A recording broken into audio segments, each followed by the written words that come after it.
Hey friends, it's Victoria Day.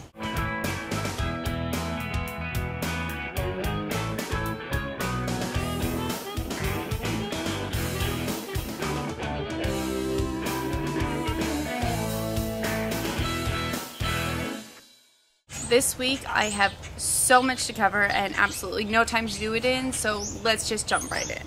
Viv, first off, I would love to see you do Vita some year. Also, Kate's dress was absolutely beautiful. Thank you, and also thank Izzy for showing me the English money. It makes a heck of a lot more sense now. Woo. I don't know if you could tell, but me running right there, that was it all of a sudden starting to downpour. I guess we're finishing this video inside. Continuing on, I love how your bills get bigger as they go on. I'm going to show you the Canadian bills in just a minute, and they're all the same size, but at least they're different colors. I have also been package shopping. The package that I sent to Andy a while ago was actually for the postcard challenge, but Adam's package encouraged me to go out and look for things to send to you guys. I've just got a few more things to pick up, and I'll let you know when they're on their way. Finally, I really hope that you feel better soon. Adam, it sounds like you had an incredibly busy 4 years of high school. High school was not nearly that busy for me. Also, I thought you were sick too like Viv when I heard your creepy voice. It was really creepy. Sam, I admire your creativity using the papers when your mic's broken. It's good to at least see your face, and I appreciated the transcript down at the bottom because I personally couldn't read a single paper. Additionally, 10 points for the use of French the llama. You're freaking awesome. Izzy, your bookmark is lovely. You should be proud of it. Congratulations on finishing. As well, I really appreciate your point about needing to vote so that your demographic will stay relevant to politics. Otherwise, they will just forget about us. And Izzy, did you say Z? Because I thought only Americans said C. I figured that those in England would say Z like we do in Canada. Let me know. Andy, you sound like you had a really busy 4 years as well, but you did an amazing job with your initialisms. My note to you on my sticky note here just says math equals bad.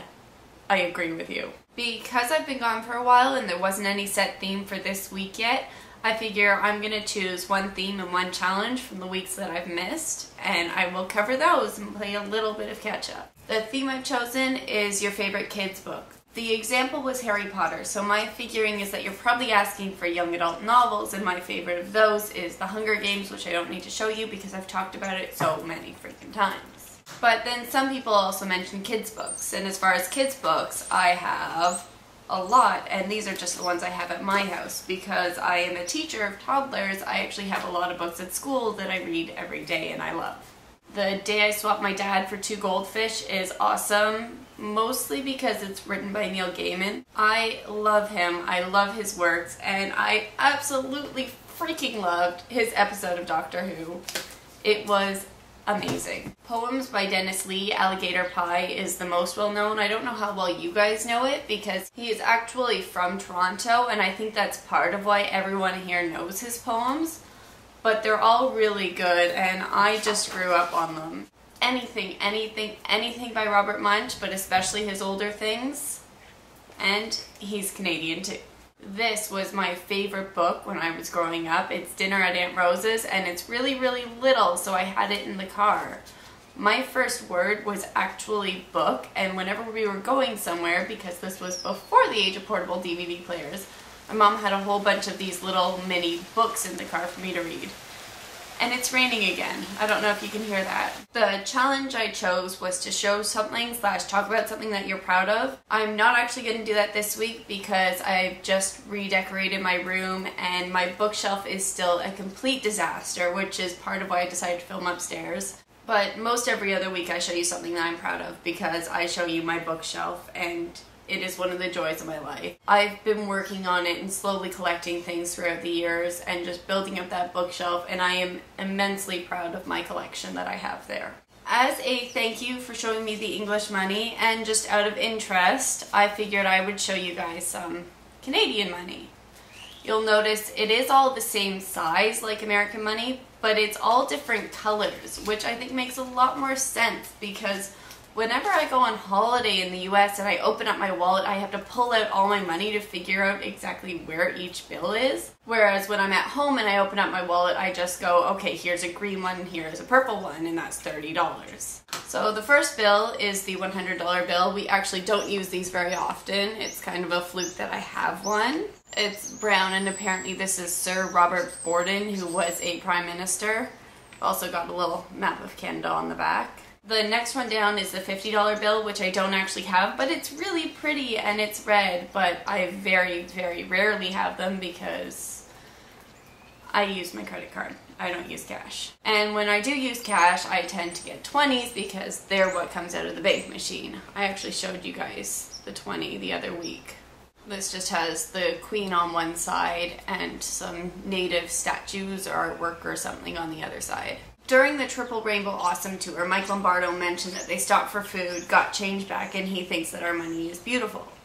I thought in my head he must have gotten back a 10 because I think that they are the most beautiful bills that we have. I really love the coloring. This is Sir John A. Macdonald, who was one of our prime ministers, and then I have no idea where this is, but it looks nice. Finally, we have the 5 with Sir Wilfrid Laurier, who was also prime minister, and kids playing hockey, because you don't get much more Canadian than that.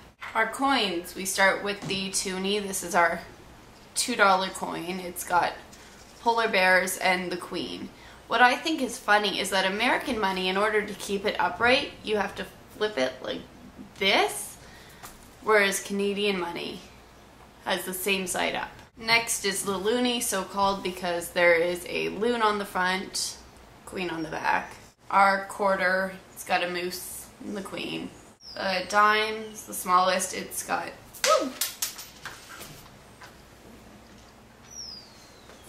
told you it's the smallest. It likes to fall right out of your hand. It's got the Queen on one side and the blue note on another, which is some boat that was winning a lot of races or something. I don't know. Next we've got the nickel. It's got a beaver on one side. Again, Queen on the other. And I did have a penny to show you, but it got lost in the downpour and I'm not going outside looking for a penny. Sorry. But I did collect to show you. This is a subway token, just for those of us in Toronto. That is Canadian money for you. Hopefully that wasn't too long. Hopefully it was a little bit informative, and now you all understand why everyone thinks our money is so pretty, because I definitely think it's really pretty. My silver lining of the day is that today was Victoria Day. It was a holiday, and that means that I actually had time to film this video, even though I really don't have time, but I was able to make some time.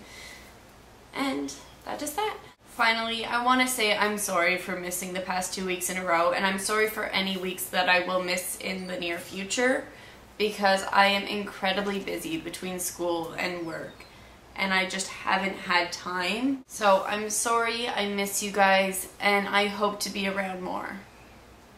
Adam, I'll see you tomorrow.